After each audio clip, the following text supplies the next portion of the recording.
অনেক সময় কি হয়, ছানার ডালনা তৈরি করতে গেলে ছানা ঝোলের মধ্যে ৫-৭ মিনিট ফুটলে ভেঙে যায়। তবে এই রকম পদ্ধতিতে যদি ছানার ডালনা তৈরি করেন তাহলে ঝোলের মধ্যে ভাঙবেও না, খেতেও সুস্বাদু হবে। আমি তৈরি করছি বাজারের কেনা ছানা দিয়ে, বাড়ির তৈরি ছানাতেও হবে। এবার এর মধ্যে মেশাচ্ছি হাফ টিস্পুনের একটু কম লবণ। লবণ দিলে ছানাটার টেস্টটা ভালো হয়, ভাজাও খেতে ভালো লাগে। আর বাড়িতে যে নর্মাল স্টিলের একটু বড় ধরনের চামচ হয়, সেই চামচ মেপে 2 চামচ আটা, যে আটা দিয়ে আমরা রুটি তৈরি করি সেই আটা মেশালাম, ময়দা কিন্তু মেশাইনি। এবার ভালো করে মিশিয়ে নিয়ে হাতের তালুর সাহায্যে ঠিক এইভাবে মিনিট 5-7 পুরো ছানাটাকে মেখে নিতে হবে। এই আটা দেওয়ার কারণে বাইন্ডিংটা খুব ভালো হয়, এটা ভেঙে যায় না। ঝোলের মধ্যে যদি ধরুন আপনি 5-7 মিনিট ফোটাতেও থাকেন, তাও কিন্তু ছানাটা ভেঙে টুকরো হয়ে যায় না।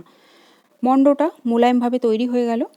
এবার অন্য একটা থালা, তাতে সামান্য একটু ঘি নিচ্ছি, ঘিয়ের বদলে আপনারা রিফাইন্ড অয়েলও নিতে পারেন, ঘিটা একটু গলিয়ে নিয়েছি। এবার এই থালাটাতে মাখিয়ে দেব। তেল বা ঘি মাখালে পরবর্তীতে ছানাটা ভালোভাবে উঠে আসবে। এবার যে মণ্ডটা তৈরি করেছিলাম ছানার, সেটা থালার মধ্যে পাতলা করে একটু মিশিয়ে নিলাম। বড় থালা হলেও চলবে, মোট কথা কড়াইয়ের পুরো মাপে থালাটা হলে ভালো হবে। গ্যাস অন করে দিচ্ছি। এবার কড়াইয়ে জল বসিয়ে দিচ্ছি কিছুটা, জলের এখানে কোনো পরিমাপ নেই।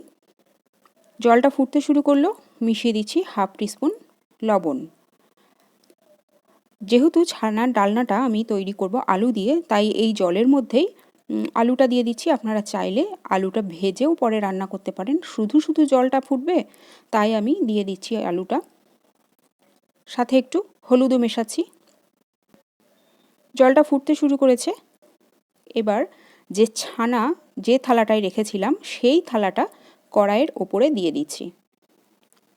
নিচে থেকে যখন জলটা ফুটবে সেই ভাপে ছানাটা সুন্দরভাবে সেট হয়ে যাবে। তাতে কি হবে, পরবর্তীতে ভাজার সময় ভেঙেও যাবে না আর ঝোলের মধ্যেও ভেঙে যায় না। ফ্লেমটাকে মিডিয়ামে করে মিনিট 5 রাখবো। একটা মশলা এবার রান্নাটার জন্য তৈরি করি। 2 ইঞ্চি আদা, সেটাকে টুকরো করে নিয়েছি। আর একটু কাঁচা লঙ্কা মেশাচ্ছি, নিজেদের স্বাদ অনুপাতেই ঝালটা মেশাবেন। আর মেশাচ্ছি 7 থেকে 8 কোয়া রসুন আর 2টো বড় সাইজের পেঁয়াজ নিয়েছি, পেঁয়াজটা এখানে একটু বেশি ব্যবহার করছি। এবার এতে একটু নুন মিশিয়ে পেস্টটা রেডি করে নিচ্ছি।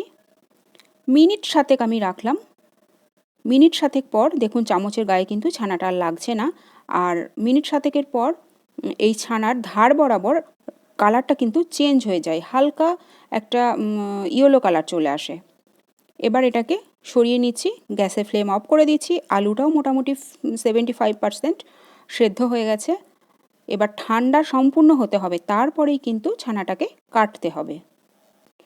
ছানাটা সম্পূর্ণ ঠান্ডা হয়ে যাওয়ার পরেই একটা ছুরির সাহায্যে নিজেদের পছন্দসই শেপে কেটে নিতে পারেন।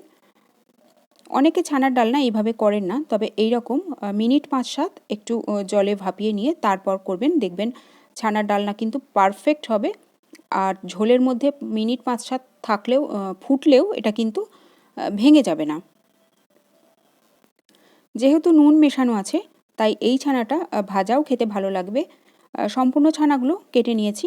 এবার কড়াইয়ে সর্ষের তেল গরম করে এটাকে ভাজবো। অবশ্যই রান্নাটা সর্ষের তেলেই করবেন। ফ্লেমটাকে একদম লোতে রেখে এটাকে ভেজে নিচ্ছি। দুটো দিক আমি লাইট গোল্ডেন কালার করে ভাজছি না, একটু ব্রাউন করেই ভাজছি। ঠিক এই পদ্ধতিতে সমস্ত ছানার বড়াগুলোকে আগে ভেজে আমি তুলে রাখছি। সম্পূর্ণ রেসিপি দেখার পর ভালো লাগলে অবশ্যই এইভাবে তৈরি করে খাবেন, আর একটা লাইক করতে ভুলবেন না কিন্তু। এই ছানা ভাজা ডাল ভাতের সাথে খেতেও ভালো লাগে, খেয়ে দেখতে পারেন। ছানা ভেজে তুলে নেওয়ার পর ওই তেলের মধ্যে একটু গোটা গরম মশলা আর একটু মেথি পাতা ফোড়ন দিচ্ছি, কসৌরি মেথি। আর একটা মিডিয়াম সাইজের টমেটো দিচ্ছি, সাথে মেশাচ্ছি সামান্য একটু নুন। আর যে পেঁয়াজের পেস্টটা রেডি করে রেখেছিলাম সেটা মিশিয়ে দিলাম, পরিমাণ মতো হলুদ আর লাল লঙ্কার গুঁড়ো, একটু ঝাল ঝাল করব তাই লাল লঙ্কার গুঁড়ো, আর একটু জিরে গুঁড়ো মেশাচ্ছি। লাল লঙ্কা যদি পছন্দ না হয় তাহলে একটু কাশ্মীরি লঙ্কা ব্যবহার করতে পারেন, তাতে কালারটা খুব সুন্দর আসবে। সব মশলাগুলোকে তেল ছাড়া পর্যন্ত ভালো করে কষিয়ে নিয়ে আগে থেকে সেদ্ধ করে রাখা আলুটা দিচ্ছি। আলুটা তো রান্না হতে খুব বেশি সময় লাগবে না, কেননা প্রায় 75% মতো সেদ্ধ হয়েই আছে। ভালো করে মিনিট 3-4 মশলার সাথে আলুটাকে কষিয়ে নিয়ে একটু জল দিচ্ছি। এখানে খেয়াল করতে হবে যে জলটা কিন্তু একটু প্রথমে বেশিই দিতে হবে, আর অল্প একটু চিনি মেশালে টেস্ট ভীষণ ভালো আসে। জলটা প্রথমে বেশিই দেবেন, কেননা ছানা ভাজা দেওয়ার পর যখন এটা ঠান্ডা হয়ে যাবে তখন কিন্তু ছানাতে অনেকটাই জল টেনে নেবে, ঝোল কিন্তু তখন আর থাকবে না, তাই জলটা সেই বুঝেই দিতে হবে। ছানা ভাজা দেওয়ার পর মিনিট 2-3 হাই ফ্লেমে ফুটিয়ে নিলাম। সব শেষে এটাতে ঘি, গরম মশলা ব্যবহার করা যেতে পারে। আমি ঘি ব্যবহার করছি না, সব শেষে আমি এখানে গরম মশলা গুঁড়ো ব্যবহার করছি। গ্যাসের ফ্লেম অফ করে দিলাম। গরম মশলা ভালো করে ছানা আলুর সাথে ঝোলের সাথে মিশিয়ে নিচ্ছি। রেডি হয়ে গেল ছানার ডালনা। এই পদ্ধতিতে অবশ্যই একবার তৈরি করে খাবেন। রেসিপি ভালো লাগলে, নতুন বন্ধু হয়ে থাকলে অবশ্যই আমার পাশে থাকবেন। পরবর্তী রেসিপি নিয়ে আবার দেখা হবে।